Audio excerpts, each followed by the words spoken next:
নমস্কার, শুভ সন্ধ্যা। বসুধার কথায় আপনাদের স্বাগত। এসেছি কথামৃতের দ্বাদশ পরিচ্ছেদ নিয়ে। ঠাকুরকে জিজ্ঞাসা করা হয়েছে, মহাশয়, গৃহস্থাশ্রমে কি ভগবান লাভ হয়? তিনি বলছেন, কেন হবে না?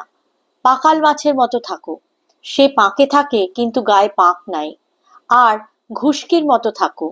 সে ঘরকন্যা সব কাজ করে কিন্তু মন উপপতির উপর পড়ে থাকে। ঈশ্বরের উপর মন ফেলে রেখে সংসারের কাজ সব করো, কিন্তু বড় কঠিন। আমি ব্রহ্মজ্ঞানীদের বলেছিলুম, যে ঘরে আচার তেঁতুল আর জলের জ্বালা, সেই ঘরেই বিকারের রোগী। কেমন করে রোগ সারবে?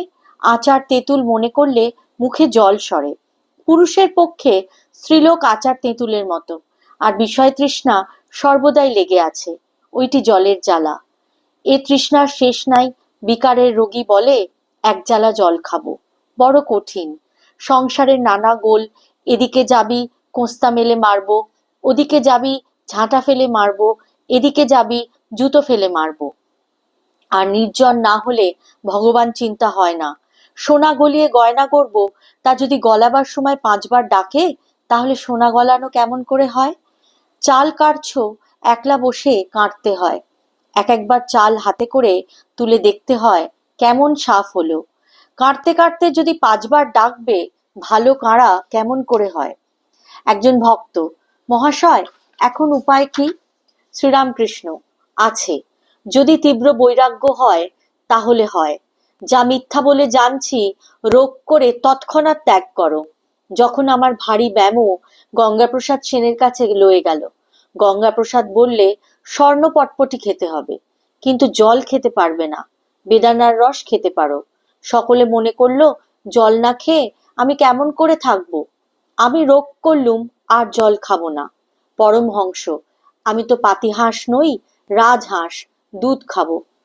কিছুদিন নির্জনে থাকতে হয়। বুড়ি ছুঁয়ে ফেললে আর ভয় নাই। সোনা হলে তারপর যেখানেই থাকো।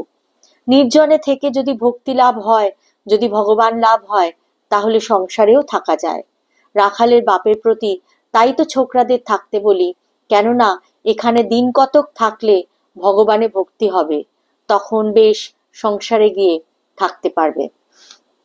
একজন ভক্ত বলছেন, ঈশ্বর যদি সবই করছেন, তবে ভালো মন্দ পাপ পুণ্য এসব বলে কেন?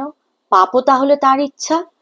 রাখালের বাপের শ্বশুর জিজ্ঞাসা করছেন, তার ইচ্ছা আমরা কি করে বুঝবো? Thou great first cause lead understood, the Pope said. ঠাকুর বলছেন, পাপ পুণ্য আছে, কিন্তু তিনি নিজে নির্লিপ্ত।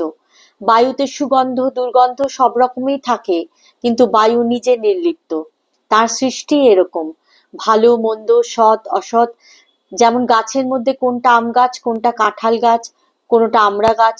দেখো না, দুষ্ট লোকেরও প্রয়োজন আছে। যে তালুকের প্রজারা দুর্দান্ত, সে তালুকে একটা দুষ্ট লোককে পাঠাতে হয়, তবে তালুকের শাসন হয়। আবার গৃহস্থাশ্রমের কথা পড়িল। ঠাকুর বলছেন, কি জানো, সংসার করলে মনের বাজে খরচ হয়ে পড়ে। এই বাজে খরচ হওয়ার দরুন মনের যা ক্ষতি হয়, সে ক্ষতি আবার পূরণ হয় যদি কেউ সন্ন্যাস করে। বাপ প্রথম জন্ম দেন, তারপর দ্বিতীয় জন্ম উপনয়নের সময়, আর একবার জন্ম হয় সন্ন্যাসের সময়। কামিনী ও কাঞ্চন এই দুটি বিঘ্ন। মেয়ে মানুষের আসক্তি ঈশ্বরের পথ থেকে বিমুখ করে দেয়। কিসে পতন হয় পুরুষ জানতে পারে না। যখন কেল্লায় যাচ্ছি, একটুও বুঝতে পারে নাই যে গড়ানে রাস্তা দিয়ে যাচ্ছি। কেল্লার ভিতর পৌঁছলে দেখতে পেলুম কত নিচে এসেছি। আহা, পুরুষদের বুঝতে দেয় না। কাপ্তেন বলে, আমার স্ত্রী জ্ঞানী, ভূতে যাকে পায় সে জানে না যে তাকে ভূতে পেয়েছে। সে বলে, বেশ আছি। সংসারে সে শুধু যে কামের ভয় তা নয়, তার সঙ্গে আবার ক্রোধ আছে। কামনার পথে কাঁটা পড়লেই ক্রোধ। মাস্টার, আমার পাতের কাছে বেড়াল নুলো বাড়িয়ে মাছ নিতে আসে, আমি কিছু বলতে পারবো না? শ্রীরামকৃষ্ণ, কেন? একবার মারলেই বা দোষ কি? সংসারী ফোঁস করবে, বিষ ঢালা উচিত নয়। কাজেই কারুর অনিষ্ট যেন না করে, কিন্তু শত্রুদের হাত থেকে রক্ষা পাওয়ার জন্য ক্রোধের আকার দেখাতে হয়, না হলে শত্রুরা এসে অনিষ্ট করবে। ত্যাগীর ফোঁসের দরকার নেই। একজন ভক্ত, মহাশয়, সংসারে তাকে পাওয়া বড়ই কঠিন দেখছি। কটা লোক ওরকম হতে পারে? কই, দেখতে তো পাই না। শ্রীরামকৃষ্ণ, কেন হবে না? ও দেশে শুনেছি একজন ডেপুটি, খুব লোক, প্রতাপ সিং, দান ধ্যান ঈশ্বরে ভক্তি অনেক গুণ আছে, আমাকে লোতে পাঠিয়েছিল। এইরকম লোক আছে বই কি। আজকের বিষয় এখানেই শেষ করলাম। সবাই ভালো থাকবেন, সবাইকে ভালো রাখবেন। সর্বে ভবন্তু সুখিনা, সর্বে সন্তু নিরাময়া, সর্বে ভদ্রাণি পশ্যন্তু, মা কশ্চিৎ দুঃখভাগ ভবেৎ। আর বসুধার কথা চ্যানেলটিকে লাইক, শেয়ার এবং সাবস্ক্রাইব করবেন। ধন্যবাদ। শুভরাত্রি।